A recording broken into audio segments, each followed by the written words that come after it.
कहानी संतों की जुबानी, राजा भर्तृहरि और अमरफल। परम पूज्य स्वामी जी महाराज ने सत्संग सुनाते हुए एक बड़ी मार्मिक कहानी सुनाई। उन्होंने कहा कि एक बार राजा भर्तृहरि ने अपने महलों में एक सती की तारीफ की, जिसने अपने पति के साथ जलकर जान दे दी थी, क्योंकि उन दिनों भारत के कुछ भागों में सती प्रथा अभी जारी थी। उसकी पत्नी बोली कि उस स्त्री ने अपने आप को चिता तक जाने की फुर्सत ही क्यों दी, क्यों न पहले ही मर गई।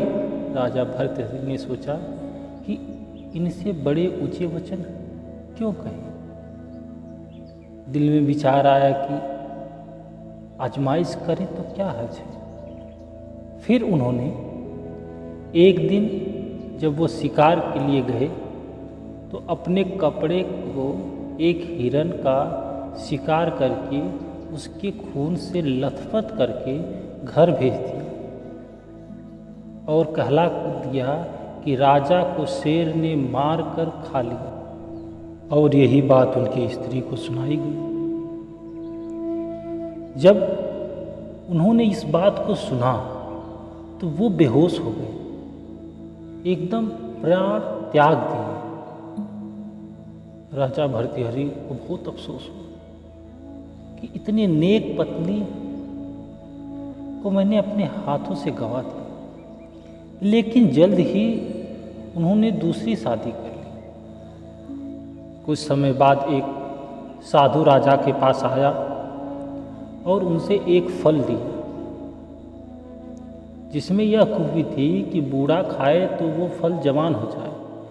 भर्तृहरि ने सोचा मैं फल खाऊं तो क्या फ़ायदा, रानी को दे दूं। उसने सोचा कि यह भी पहली पत्नी जैसी होगी और फल दे समय यह बता दिया, इसे खाने से बूढ़ा व्यक्ति जवान हो जाता है। बदकिस्मती से उसकी दूसरी रानी पहली रानी से बिल्कुल उल्टी थी। रानी का दिल कोतवाल पर था। उसने वह फल कोतवाल को दे दिया। कोतवाल उस रानी से ही प्रेम नहीं करता था, उसकी प्रीति एक वेश्या के साथ भी थी। उसने वह फल वेश्या को दे दिया।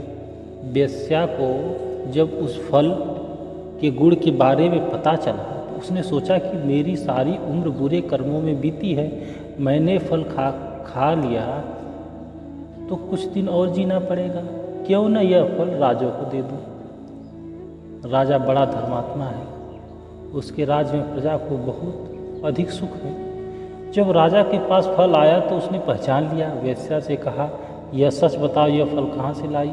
कहने लगी, कोतवाल से मिला था। राजा ने नौकच भेजकर कोतवाल को बुलाया और पूछा, सच बताओ कि तुमने यह फल कहाँ से पाया। कोतवाल पहले इधर उधर बात को टालने लगा। जब राजा ने उसे धमकाया तब बोल पड़ा कि रानी से मिला है।